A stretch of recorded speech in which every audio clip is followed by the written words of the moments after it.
Algumas pessoas estão vivas, mas não têm alma. Boa noite. Você já teve a estranha sensação de que certas pessoas simplesmente não estão ali? Como se estivessem presentes fisicamente, mas faltasse algo essencial, como se algo dentro delas estivesse apagado. Não se trata de julgamento ou arrogância espiritual, mas de uma percepção que vai além do comum. Um olhar mais atento e sensível percebe esse vazio. Um vazio que não é tristeza, cansaço ou distração. É mais profundo. É como se a presença real da pessoa não existisse. Helena Blavatsky, uma das vozes mais influentes do ocultismo do século XIX, trouxe uma explicação perturbadora para essa impressão.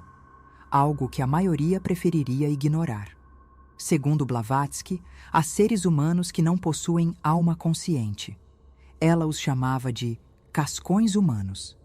Pessoas que vivem no mundo, desempenham funções, seguem rotinas, mas estão essencialmente vazias. Não porque escolheram isso, e nem porque são más, mas porque algo fundamental não se desenvolveu nelas. Algo que os antigos chamariam de espírito em evolução. O mais assustador nessa teoria não é a possibilidade de existirem pessoas assim, mas o fato de elas parecerem absolutamente normais. Elas amam, trabalham, sorriem, criam filhos, mas há nelas uma ausência difícil de nomear. Blavatsky descrevia essas pessoas como reflexos da decadência espiritual do nosso tempo. Elas não vieram de outra dimensão, não são criaturas de um filme de terror. São vizinhos, colegas de trabalho, líderes, figuras públicas, estão por toda parte. Elas repetem ideias sem refletir, adotam comportamentos padronizados, vivem em função de estímulos externos e têm enorme dificuldade em acessar camadas mais profundas de existência. E o mais curioso? Elas não sabem disso. Elas não percebem que estão presas em um ciclo de repetição, num tipo de sono interior do qual talvez nunca acordem. E é exatamente essa ignorância que as torna tão perigosas, não no sentido de ameaça direta, mas no sentido de que perpetuam um sistema cego, automatizado, sem espaço para a consciência. Elas se tornam peças de um jogo que não compreendem, alimentando estruturas que sufocam a espiritualidade autêntica. O mundo, sob essa perspectiva, se torna um palco onde poucos são os que realmente atuam. A maioria apenas cumpre um roteiro que não escreveu, ditado por pressões sociais, medo da rejeição, busca de segurança, status ou aprovação. Blavatsky acreditava que esse fenômeno não era acidental. Ele fazia parte de um momento histórico, um reflexo do distanciamento coletivo da essência espiritual. Quanto mais a humanidade se afasta de sua conexão com o que é divino, mais surgem esses corpos sem alma, não como uma punição, mas como um espelho, um lembrete cruel de até onde podemos nos afastar da nossa própria natureza se deixarmos o ego nos dominar por completo. São seres que vivem sem se questionar, sem investigar, sem buscar, e por isso não despertam. O mais inquietante é que esses cascões humanos não têm sinais óbvios. Não há uma aparência específica nem um comportamento visivelmente anormal. Pelo contrário, muitos deles são carismáticos, simpáticos, aparentemente felizes. Mas ao interagir com eles por mais tempo, algo incomoda. Algo não encaixa. Falta profundidade. Falta verdade. É como conversar com um eco, e não com uma presença viva. O brilho no olhar não existe. A escuta é superficial. O interesse é mecânico. E, no fundo, sente-se que algo muito essencial simplesmente não está ali.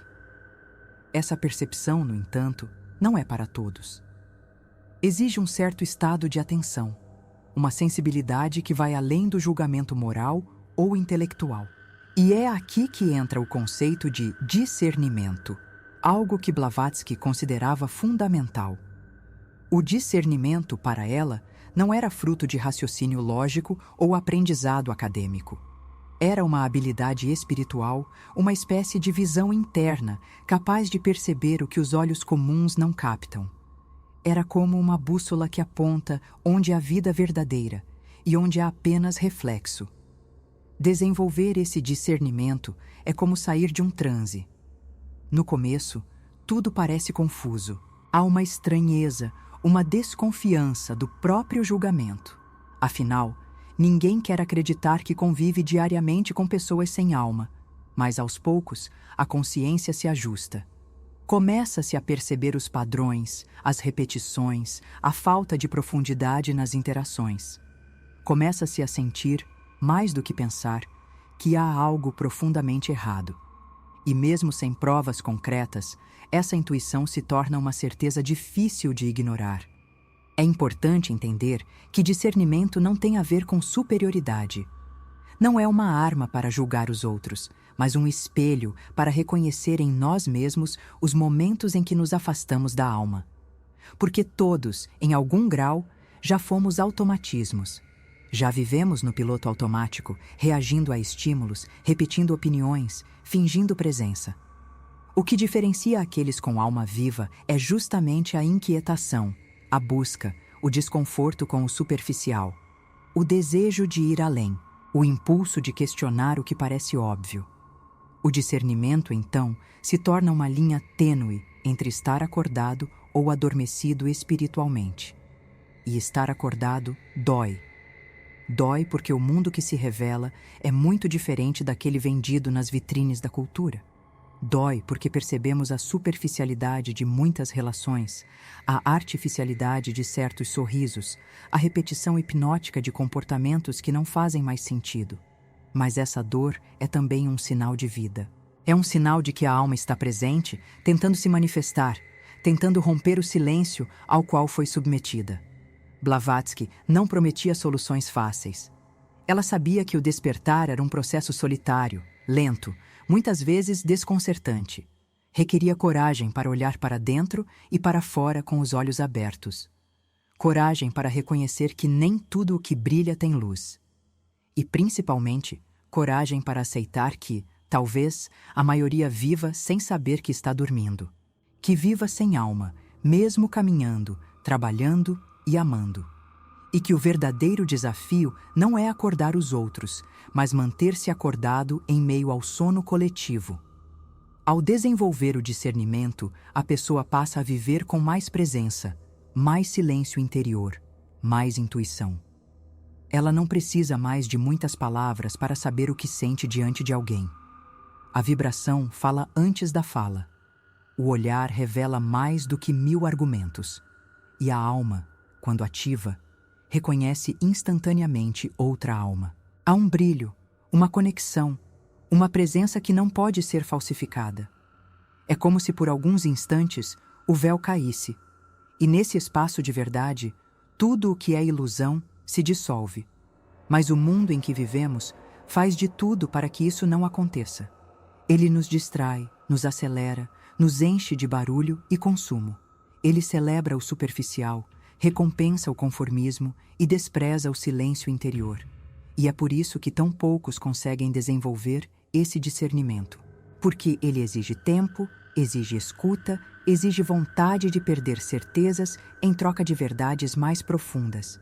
E, acima de tudo, exige disposição para romper com tudo o que nos ensinaram como sendo normal. E quanto mais despertamos, mais vemos. E quanto mais vemos, mais nos afastamos da massa. Isso pode gerar solidão, insegurança, sensação de não pertencimento. Mas também traz liberdade. Uma liberdade que não pode ser comprada, ensinada ou imposta. É a liberdade de ver, de saber, de sentir. E mesmo diante de um mundo cheio de cascões humanos, é a liberdade de reconhecer em si mesmo a centelha que Blavatsky dizia estar adormecida em muitos, mas não em todos. Essa centelha, quando acesa, muda tudo. Ela não precisa de aplausos, seguidores ou certezas absolutas. Ela só precisa de verdade. E é essa busca pela verdade que distingue quem vive com alma de quem apenas existe. Porque, no fim, a pergunta não é se os outros têm alma, é se você está ouvindo a sua. Blavatsky insistia que o ego era o maior obstáculo ao despertar. Não o ego como vaidade ou orgulho comum, mas como uma estrutura psicológica construída para manter o controle da narrativa interior. Ele cria certezas, delimita o que é aceitável, protege a pessoa de enfrentar o que não pode compreender. Mas ao fazer isso, também bloqueia o acesso à alma, porque a alma não grita, ela sussurra.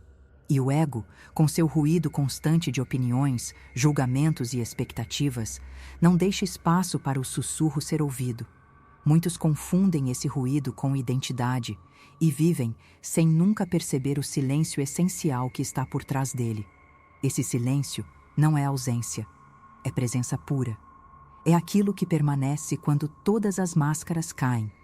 É aquilo que observa sem reagir, que sente sem se confundir, que existe mesmo quando tudo o mais se desfaz.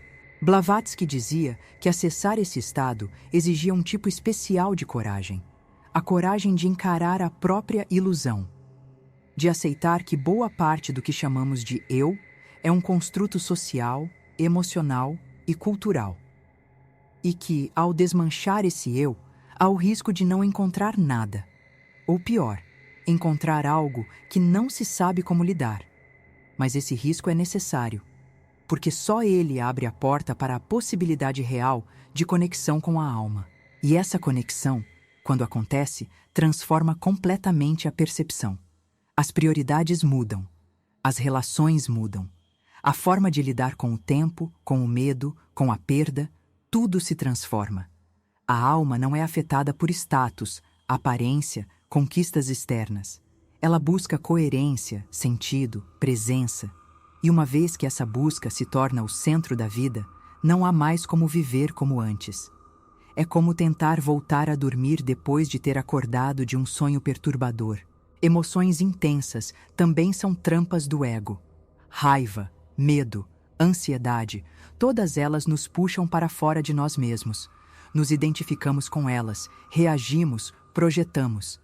Blavatsky ensinava que, para despertar, é preciso aprender a observar essas emoções sem ser arrastado por elas.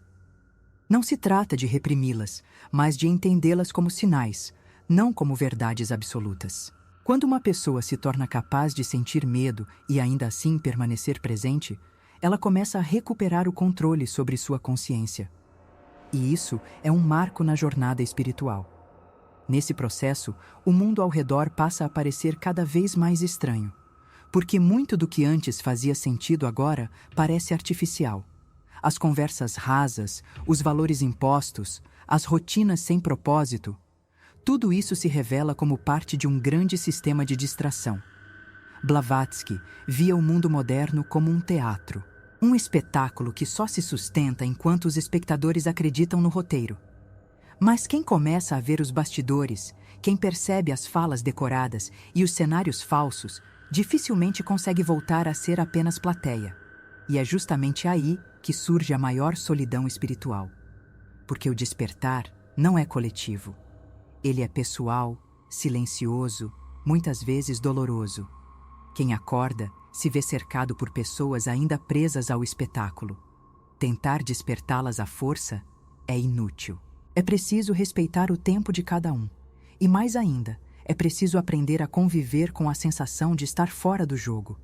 De ver o jogo, entender as regras, mas não mais querer jogar. Isso não é isolamento, é lucidez. E com o tempo, essa lucidez se torna uma paz difícil de explicar, mas impossível de negar. Blavatsky dizia que o véu da ilusão, chamado de Maya pelas tradições orientais, é sustentado pelo desejo. O desejo de ser aceito, de ser amado, de ser reconhecido. Todos esses desejos alimentam o ego e reforçam o personagem que a pessoa acredita ser. Romper com eles não é rejeitar o mundo, mas sim deixar de depender dele para sentir que se existe. Quando essa dependência acaba, o véu começa a cair. E por trás dele está uma realidade que não pode ser descrita com palavras, só pode ser vivida. Essa realidade é o que Blavatsky chamava de consciência superior. Um estado de percepção onde o tempo, o medo e a separação perdem força. Onde a existência é percebida como um fluxo contínuo, sem início nem fim, onde cada ser é uma expressão única de algo muito maior. É nesse estado que a alma se revela, não como uma ideia ou crença, mas como uma presença viva, E é essa presença que distingue os seres com alma dos cascões humanos. Porque enquanto os primeiros sentem, questionam, transformam, os segundos apenas repetem.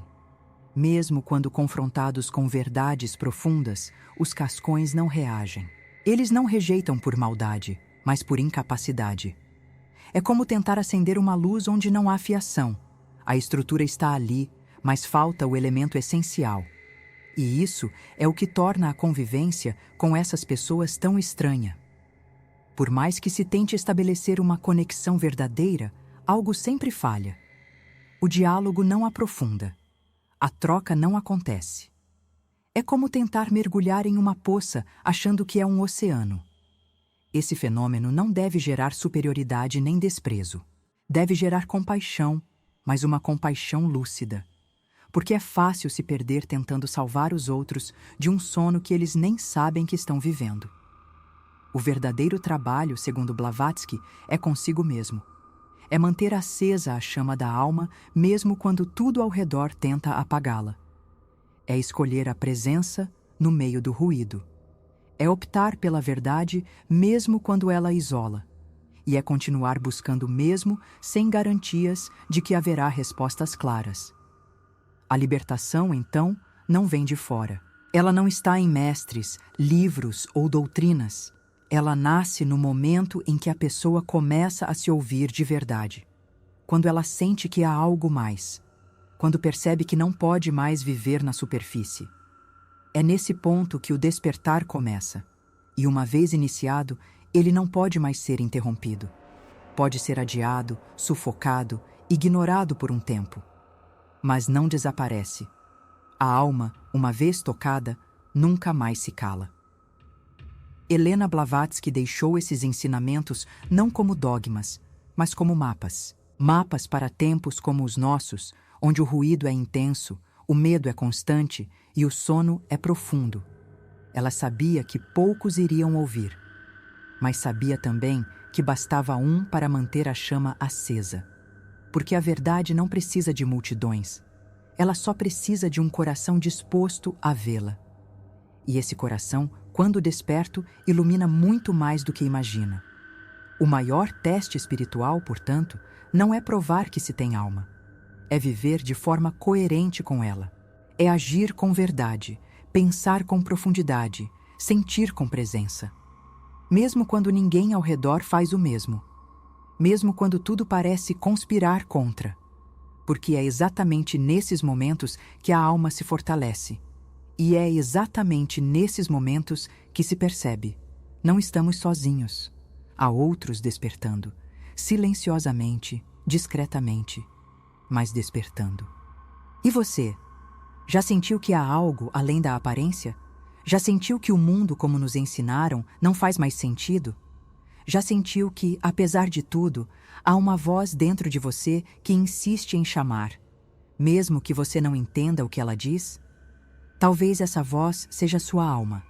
E se for, ela não está pedindo certezas, está pedindo escuta. Porque no fim, o que Blavatsky nos mostrou não foi apenas que algumas pessoas não têm alma. Foi que todos nós, em algum momento, precisamos decidir se vamos viver com ela, ou sem.